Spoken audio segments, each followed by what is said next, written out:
Hello there, friends. Today I've ridden my bike once more out to Magnolia Cemetery. It's a little bit windy today, so hopefully the sound comes through okay. Apologies if it doesn't. Today I'll be reading an article to you from Harvard Business Review's series on self-awareness.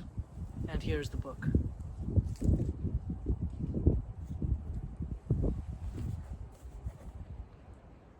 It's not a very long read, but it's quite insightful, and hopefully it gives everyone some tips on addressing self-reflection, something that a lot of people are not comfortable doing and certainly seems could benefit a great deal from. The title of the article is Why You Should Make Time for Self-Reflection, Even If You Hate Doing It. It's written by Jennifer Porter, and it was adapted from content written by Jennifer Porter in 2017. A little bit about the author. Jennifer Porter is the managing partner of the Boda Group, a leadership and team development firm. She is a graduate of Bates College and the Stanford Graduate School of Business, an experienced operations executive, and an executive and team coach. Right, with that out of the way, let's begin. Why you should make time for self-reflection, even if you hate doing it. When people find out that I'm an executive coach, they often ask who my toughest clients are. Inexperienced leaders? Leaders who bully and belittle others? Leaders who shirk responsibility? The answer is none of the above. The hardest leaders to coach are those who won't reflect, particularly leaders who won't reflect on themselves. At its simplest, reflection is about careful thought. But the kind of reflection that is really valuable to leaders is more nuanced than that. The most useful reflection involves the conscious consideration and analysis of beliefs and actions for the purpose of learning. Reflection gives the brain an opportunity to pause amid the chaos, untangle and sort through observations and experiences, consider multiple possible interpretations, and create meaning. This meaning becomes learning, which can then inform future mindsets and actions. For leaders, this meaning making is crucial to their ongoing growth and development.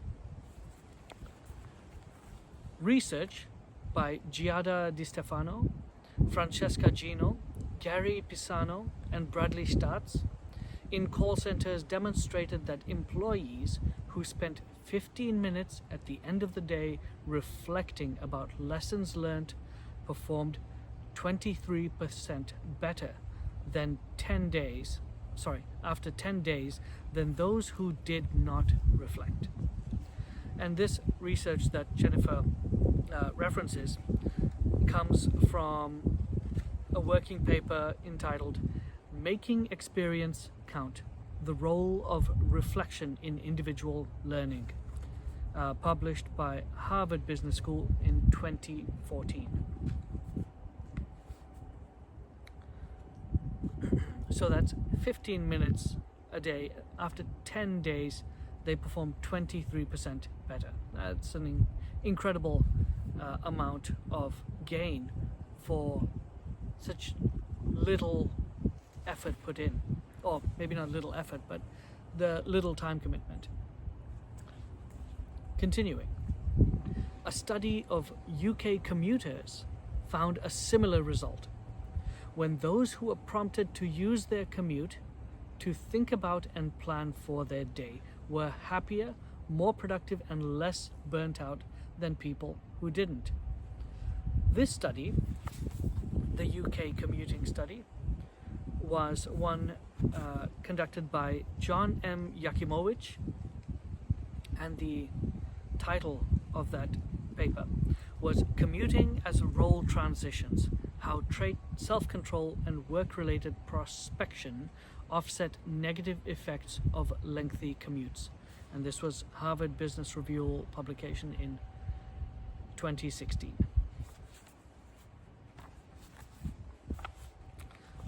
So, if reflection is so helpful, why don't many leaders do it?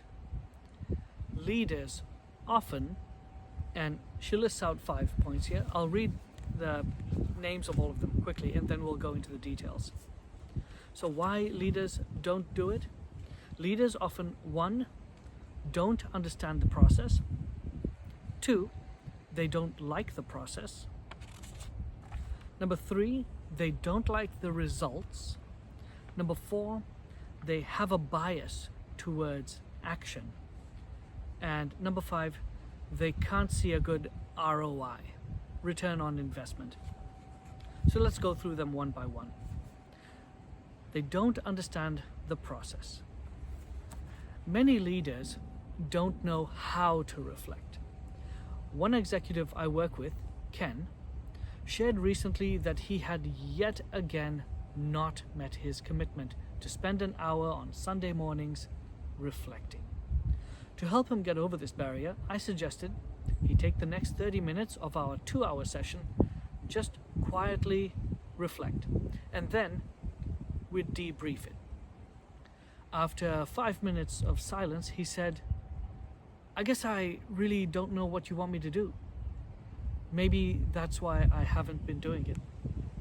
So that's the first one. They don't understand the process. Number 2, they don't like the process. Reflection requires leaders to do a number of things they typically don't like to do. Slow down, adopt a mindset of not knowing and curiosity, tolerate messiness and inefficiency, and take personal responsibility. The process can lead to valuable insights and even breakthroughs, and it can also lead to feelings of discomfort, vulnerability, defensiveness, and irritation. Number 3, they don't like the results. When a leader takes time to reflect, she typically sees the way she was effective as well as the things she could have done better. Most leaders quickly dismiss the noted strengths and dislike the noted weaknesses. Some become so defensive in the process that they don't learn anything, and so the results are not helpful. Number 4, they have a bias towards action. Like soccer goalies, many leaders have a bias towards action. A study of professional soccer goalies defending penalty kicks found that the goalies who stay in the center of the goal instead of diving left or right have a 33% chance of stopping the goal. And yet these goalies only stay in the center 6% of the time. The goalies just felt better that when they do something, they need to do something. And the same is true of many leaders. Reflection can feel like staying in the center of the goal and missing out on action. And lastly, they can't see a good ROI. From early roles, leaders are taught to invest where they can generate a positive ROI. Results that indicate the contribution of time, talent, and money paid off. And sometimes it's hard to see an immediate ROI on reflection, particularly when compared to other uses of a leader's time. Those are the 5 points by Jennifer. She continues, if you have found yourself making these same excuses, you can become more reflective by practicing a few simple steps. Once again, I'll share the 6 sections that Jennifer lists, and then we'll go through them one by one. Firstly, identify some important questions. Number 2, select a reflection process that matches your preferences. Number 3, schedule time. Number 4, start small. Number 5, do it. And number 6, ask for help. So let's go to the first one. Identify some important questions. And Jennifer points out, but don't answer them yet. Identify some important questions, but don't answer them yet. And here are some possibilities. What are you avoiding? How are you helping your colleagues achieve their goals? How are you not helping or even hindering their process? How might you be contributing to your least enjoyable relationship at work? How could you have been more effective in a recent meeting? So, generating all the questions, the first tip. Number 2, select a reflection process that matches your preferences.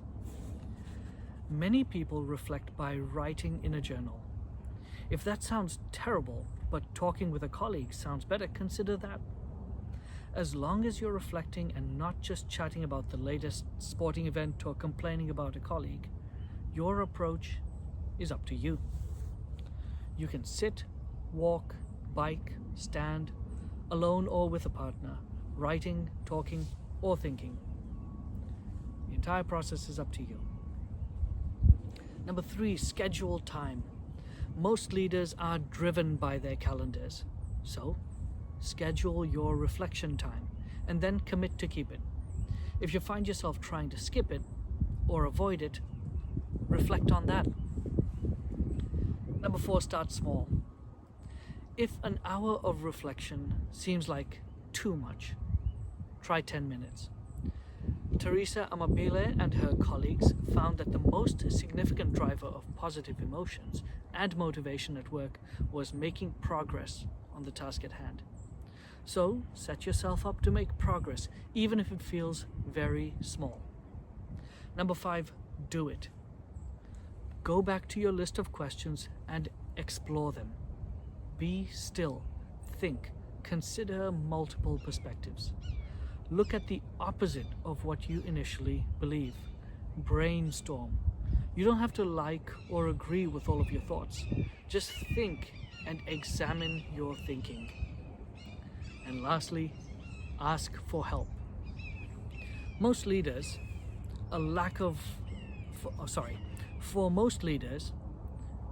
a lack of desire, time, experience, or skill can get in the way of reflection.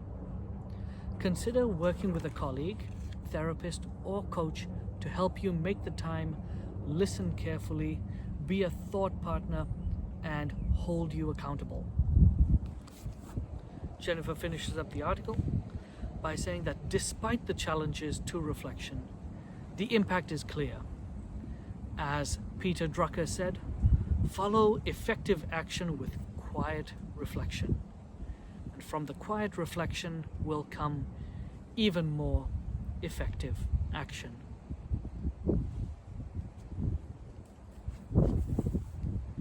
Thank you.